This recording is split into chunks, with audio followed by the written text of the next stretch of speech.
Good morning सगळ्यांना. Have a nice day. माझ्या चॅनलमध्ये तुमचं स्वागत आहे. माझ्या चॅनलला चांगला सपोर्ट करा. तर हे पनीरचे कापे तिकडे आणि तंदुरी पनीर बनवायला घेते मी हे. आणि त्याच्यासाठी हा थोडासा सॉस पण आहे आणि हा पिझ्झा सॉस पण आहे. थोडासा लावून घेते त्याला, मग टेस्ट थोडीशी चांगली येते त्याने. तर हे आता आहे ना, सॉस वगैरे टाकलेले आहेत. हे दही पण टाकलेलं आहे आणि इकडं हा पिझ्झा सॉस पण आहे. आता हे सगळं आहे ना मिक्सिंग करून घेते व्यवस्थित.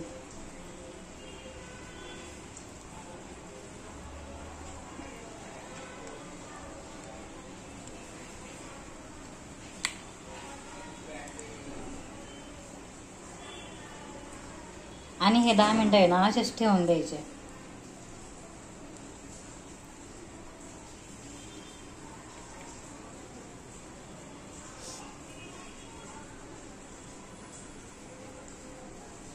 आता हे सगळं मॅग्नेट करून झालेलं आहे. तर आता याला 10 मिनटं झालेली आहे आणि आता हे तेलामध्ये टाकते मी फ्राय व्हायला.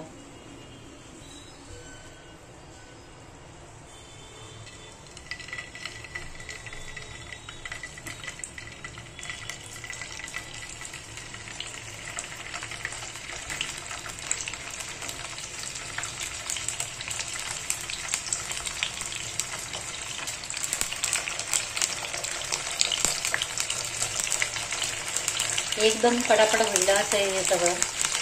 त्याला काही वेळ लागत नाही काही.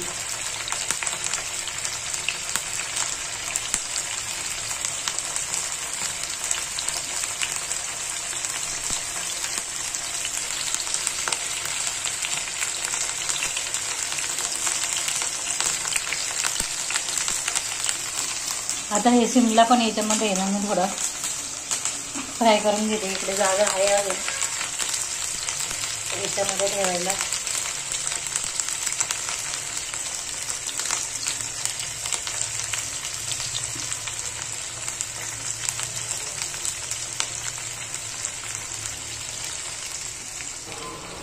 तर आता हे ना पलटी करून घेऊया.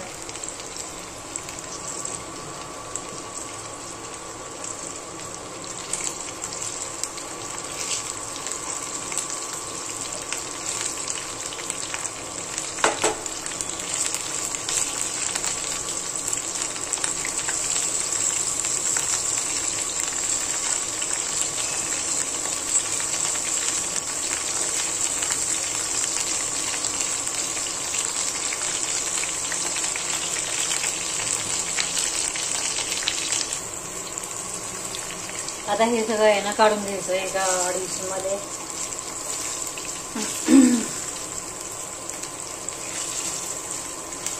चांगलं फ्राय झालेलं आहे हे, पाहू शकता.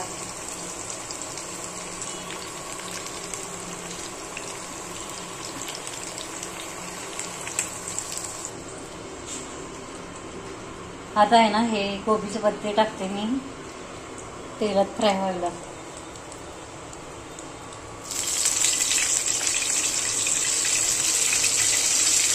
हे चांगले फ्राय करून घेतले ना मग एकदम टेस्टी होतात.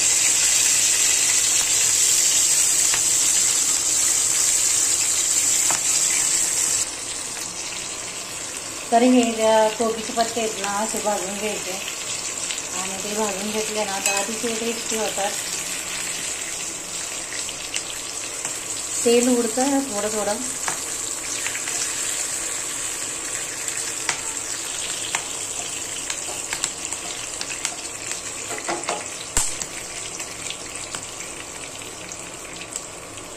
तेलात चांगले फ्राय करून घ्यायचे आणि या तेलामध्ये थोडीशी हे पण टाकलेलं आहे चिली पावडर आणि थोडंसं नमक. आता ह्याच्यामध्ये टोमॅटो टाकायचे फ्राय करायला. टोमॅटो पण चांगला फ्राय करून घ्यायचा. त्याची टेस्ट एकदम चांगली लागते खायला. करून पहा, खाऊन पहा आणि चॅनलला सबस्क्राईब पण करा.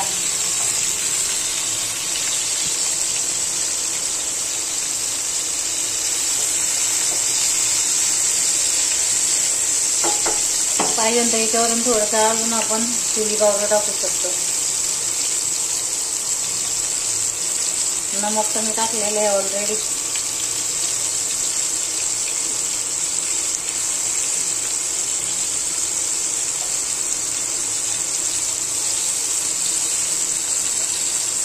हे सगळं पलटी करून घ्यायचं चांगलं व्यवस्थित.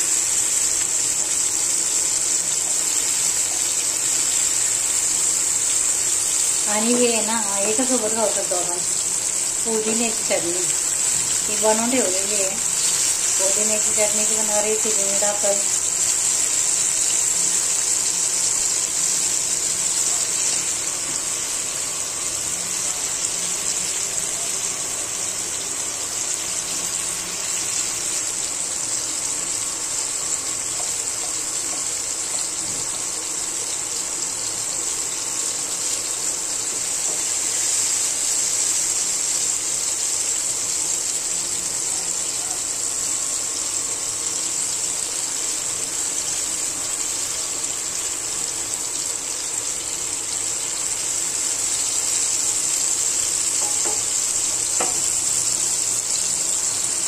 आता हे आले भाजत डिशमध्ये काढून घेते. आता ही कांद्याची पात आहे ना, ही पण तेलामध्ये थोडी फ्राय करून घेते, म्हणजे कच्ची कच्ची नको लागायला हाताने. तो आता याच्यामध्ये टाकली, फ्राय करून घ्यायची.